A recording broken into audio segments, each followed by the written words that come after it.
láminas llamadas meninges. ¿Sí o no? La meninge más externa, ¿se acuerdan cómo se llaman? Pregunta el examen de hoy, dura madre. La meninge más interna, Pía madre. pía madre, es delgadita, una telita y que a los costados se va a prolongar. ¿Qué es esto de acá que se está prolongando hacia los costados? La dura madre, la pía madre, perdón. Filamento dentado. Ligamento dentado. Más o menos en promedio de unos 21, 23 ligamentos dentados en toda la extensión de la columna vertebral de la médula espinal y que van a salir en medio entre las raíces anteriores, raíces posteriores. Al medio de ahí está saliendo esta prolongación. ¿De qué meninge? ¿Pía madre o aracnoides? Pía madre. Pía madre. Dura este ligamento dentado es prolongación de la pía madre. Mira esta membranita más externa. Esta sí parecería que es la aracnoides, ¿no? Esta parecería que es la aracnoides. Y esta ya más dura, la dura madre. ¿Okay? También te cuento que característicamente en las personas, la aracnoides, que sí, esta es la aracnoides, está pegada a la dura madre. No tanto en el cerebro. En el cerebro sí es más fácil que haya un espacio. En la médula espinal, de manera fisiológica normal, la dura madre y la aracnoides van a estar pegadas. ¿Ok? Hacia abajo, si bien hacia los costados se prolonga la pía madre como ligamento dentado y le sirve como medio de fijación, hacia abajo la pía madre se prolonga también. Se prolonga en forma de un filamento. Ese filamento se va a llamar filum terminal interno. Por acá veanlo, acá esta muestrita no me lo permite ver muy bien. Por acá está. Vamos a ver prolongación y este de acá, el filum terminal interno. Prolongación de la pía madre en la parte caudal o en la parte más inferior de la médula espinal y que sirve también como medio de fijación. Este de acá se va a prolongar hasta donde termina el saco dural. El saco dural, o sea, la envoltura más externa, que es como si fuera un saco, una chompa de la médula espinal, termina más abajo. Fíjate acá, mira. La médula espinal está terminando acá, entre L1 y L2. Pero el saco dural, que es de color verdecito, termina más abajo. ¿Aproximadamente a qué nivel termina? S2. S2 termina aproximadamente. Y en todo ese espacio que va a quedar debajo de la dura madre, ¿y la dura madre está pegado con quién? Con aracnoides. Entonces vamos a decir, en todo este espacio que está debajo de la dura madre con aracnoides, es el espacio subaracnoideo. Al igual que el resto, ¿no? Solo que acá hay un mayor espacio, porque ya no hay médula. Y como es un mayor espacio, es un espacio además más ensanchado, le llaman cisterna lumbar. Y ahí se encuentra un conjunto de ramilletes de fibras nerviosas que se llama cola de caballo. La cola de caballo, para ser más específico, corresponde al conjunto de raíces desde L2 hasta coxigio.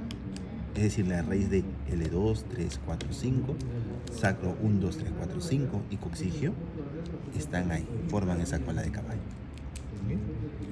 Arriba del filamento dentado termina, dice, en forma de cono. Pregunta también, y se llama el cono medular. ¿Correcto? El cono medular, esta medulita está bien destrozada. Este sería el cono medular. Nuevamente pregunta, ¿quiénes forman el cono medular? ¿Qué segmentos medulares? ¿A partir de dónde? Macroscópicamente va a ser difícil ver su límite. Obviamente que si yo te pongo el alfiler por acá, tú me dirás, profe, ese es cono medular. Pero si yo te digo, ¿dónde empieza cono? ¿Dónde termina cono? Tendrías que contar las raíces. Se considera el cono medular desde los segmentos medulares S2 hacia abajo. ¿Y por qué desde S2? Porque justo ese nivel termina la vía córtico-espinal o vía piramidal, encargada del movimiento. Arriba de S2 hay la médula espinal, los segmentos medulares tienen función motora, debajo ya no. Al menos no en la parte correspondiente a la vía córtico-espinal. Entonces yo te hago una consulta. Si yo tengo una lesión en el cono medular, ¿tendré disminución de la fuerza de mis piernas? No. ¿Por qué no? ¿Sensibilidad alterada? Sí. Ahí Pero sí. no motora. Pero no Motorola, exactamente. Entonces, es por eso que se ha puesto eso. Algunos autores incluso consideran una partecita más. Dicen, ¿sabes qué? Encima del cono hay que llamarle EPI, encima cono, a L5S1. Porque lo que ocurre acá es como una transición entre el cono y el resto de la médula. Pero yo con que pongan cono medular y estoy feliz. Entonces, doctor, cuando se pone la epidural, se pone esta zona del... Cuando queremos decir la dura madre, vamos a ponerlo por acá. No, cuando ponen la epidural, la anestesia. La anestesia epidural se pone justo por encima de la dura madre. Sí, pero debajo del cono. No, bueno. Eso, muy bien. Cada vez que nosotros queremos hacer tomar muestras de LCR o hacer un procedimiento, vamos a hacerlo donde no haya médula. Si yo hago algún procedimiento por acá, una punción lumbar, y me paso mucho, llego a la médula espinal y le produzco daño.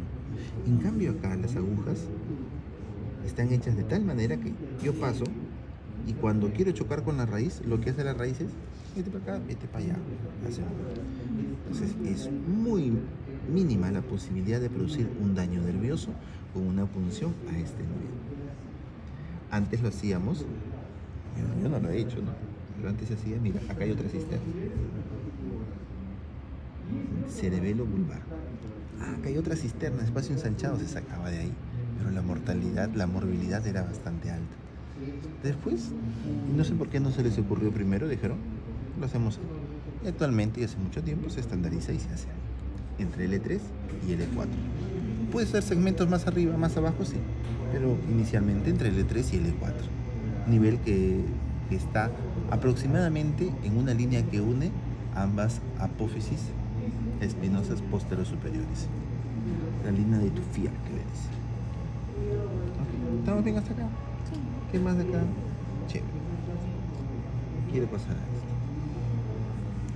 Vamos a encontrar diferencias entre sus caras, entre la parte anterior y posterior. Vamos a ver si lo vemos. Primero la anterior, que es más fácil.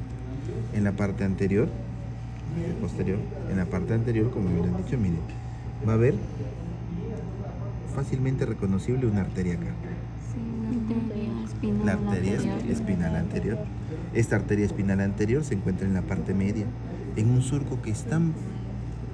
y ese surco medio anterior es tan profundo. Es más, hay una división ahí que muchos le llamamos ya fisura, para diferenciarlo del resto. Míralo por acá. En este surco medio anterior hay un espacio, ¿no? En el resto de surcos no hay espacios, hay como una pared, un tabique de pía madre.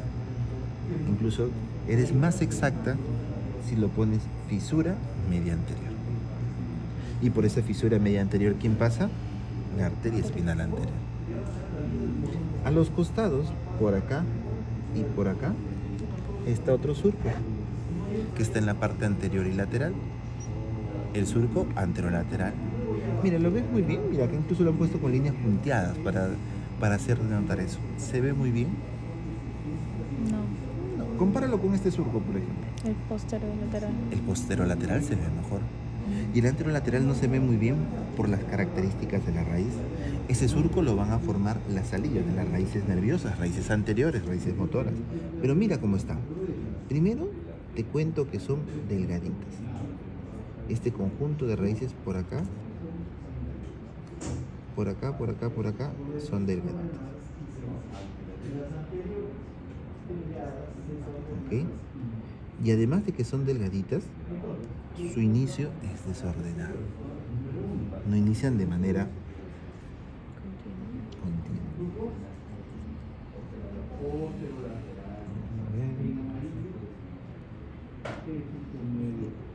Arteria espinal anterior.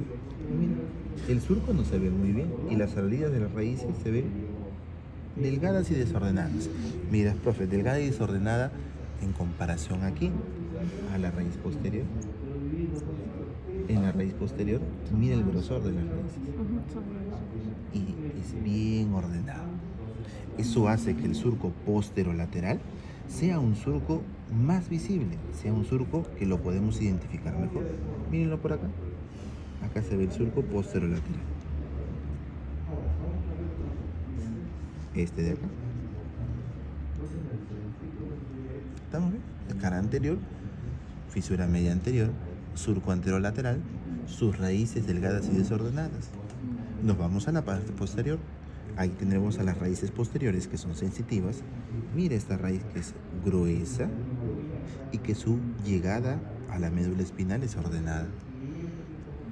En la parte media tenemos el surco medio posterior y por el surco medio posterior por ahí no discurre una arteria. A los costados sí vamos a tener en la parte superiores, desde T6 hacia arriba, esta distribución. Desde T6 hacia arriba vamos a tener en la parte media un fascículo llamado fascículo grácil. Y un poquito más al costado, el fascículo cuneiforme. Parte de la villa del cordón posterior lemnisco medial. Y en la parte más inferior, que no vamos a tener grácil y cuneiforme y tenemos solamente uno, ¿cuál de los dos es el que tendré? Mira acá se ve, ¿no? Mira, desordenada, delgada y desordenada. Las raíces anteriores. Abajo solamente tenemos al fascículo grácil, no tenemos dura madre. Entonces, pregunta te hago. El cordón posterior, ¿quiénes lo conforman?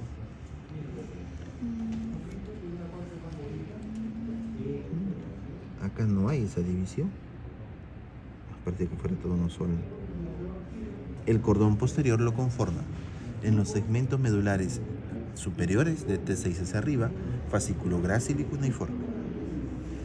Y en las partes inferiores, solamente grácil. ¿Entre quiénes están el cordón posterior? ¿Cómo se llama este y este surco? ¿Entre qué surcos se encuentran? Posterolaterales. ¿Entre quiénes se encuentran los cordones anteriores? Los surcos anterolaterales. ¿Cómo se llama el surco que divide el fascículo grácil y el cuneiforme?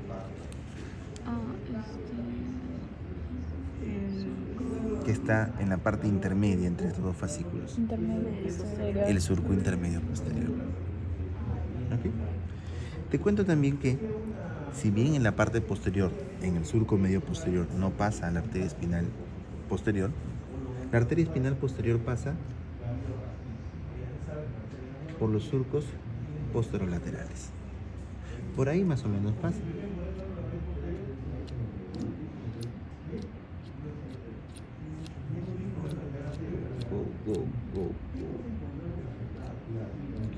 Quiero foto. Acá está, mira. A diferencia de la arteria espinal anterior, que es una arteria gruesa, al medio, uniforme, homogénea, las arterias espinales posteriores son arterias discontinuas, serpenteantes, en parches, que van a pasar más o menos por los surcos posterolaterales, que se supone que son dos. Está dibujado en tu neta, ¿no? Bien bonito, dos arterias. Pero esas dos a veces se vuelve una. Y la de la izquierda a veces se va a la derecha. Y la derecha se va a la izquierda. Serpenteantes, discontinuas, irregulares. ¿Rama de quién se le considera de qué arteria? Vertebral. A la anterior de la vertebral. Sí. Y a las posteriores, generalmente de la arteria cerebrosa posterior inferior. ¿Te lo acuerdas más como cuando te sale una roncha y te pica? Pica. La arteria pica. Eso es un acrónimo del nombre en inglés. La arteria cerebrosa posterior inferior, muy largo, ¿no? Rama de la pica. ¿Ok? Acá está la línea de Truffier. ¿Qué más quisiera decir? Acá está, mira. Dura madre, está como si fuera una tela de araña, aracnoides, debajo un espacio, el espacio subaracnoideo, y pegado está la pía madre. ¿Ok? ¿Cómo se llama este espacio? Subaracnoideo. Es un corte cadavérico. Arteria espinal anterior. Quiero que veas esto, sí.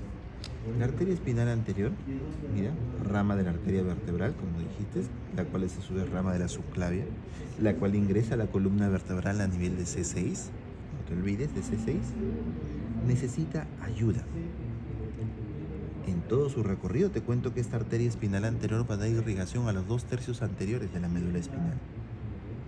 Es decir, todo esto es irrigado por la arteria espinal anterior.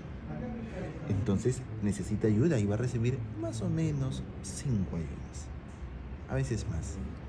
Pero las que sí son constantes son: a nivel superior recibe ayuda de la arteria medular anterior. Recibe una rama segmentaria o rama medular anterior. ¿Por qué medular? Porque llega a la médula espinal. Rama segmentaria porque llega a un segmento, rama medular, como lo quieras llamar. A nivel de C3, a nivel de C6 y a nivel de C8. Salud por ahí. Gracias. Recibe 3 ayudas. Las arterias o las ramas de las arterias que llegan hasta la misma arteria espinal anterior le llaman ramas medulares. Si es a la parte anterior, rama medular anterior. O también, si quieres hacerlo más corto, ramas segmentarias. ¿Ok? Son 3 en la parte superior. En la parte media solamente 1. A nivel de T4 o T5. Te cuento que usualmente nacen a veces a la izquierda, a veces a la derecha, pero más o menos constante a nivel de C3, C6 y C8. Más o menos constante a nivel de T4, T5, a veces a la izquierda, a veces a la derecha. Y abajo, la arteria segmentaria que da irrigación abajo es una arteria bien grande, que le llaman la arteria medular magna o radículo medular magna de grande, la de Adam-Kiewicz. Y esta sí tiene una predilección por salir, nacer, aparecer en el lado izquierdo. Y cuando ingresa a la médula espinal lo hace, mira, hay una horquilla antes de que ingrese. Así lo identificas fácilmente. Si te das cuenta, profe, arriba recibo ayuda de 3 arterias, buena irrigación. Abajo de una muy grande, buena irrigación. Al medio de una zona.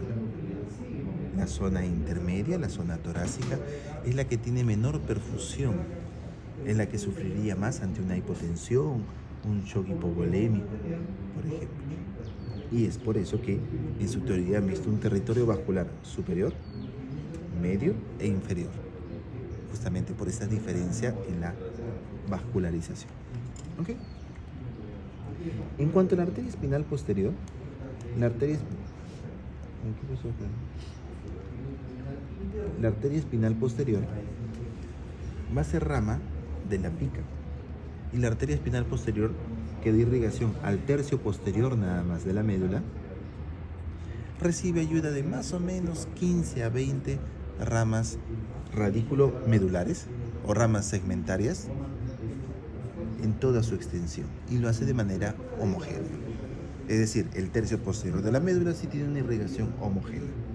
Por el tercio posterior no podemos dividirlos, pero sí, esa división que ustedes han visto es por el tercio anterior, los 2 tercios anteriores. ¿Okay? Hay arterias que van a unir la espinal anterior con la posterior. Esas arterias se llaman vasocorona. Hay arterias, ramas de la arteria espinal anterior que entran al surco o fisura media anterior y se llaman ramas sulcales. Surcales o sulcales. Y las que perforan, profe, perforantes. Las ramas de la vertebral o de las cervicales o de las intercostales o de las lumbares que llegan hasta la raíz se van a llamar ramas radiculares. Si llegan a la raíz anterior, radicular anterior. Si llegan a la raíz posterior, radicular posterior. Y si llegan a la médula, a la arteria espinal anterior, rama radículo medular o rama medular o rama segmental.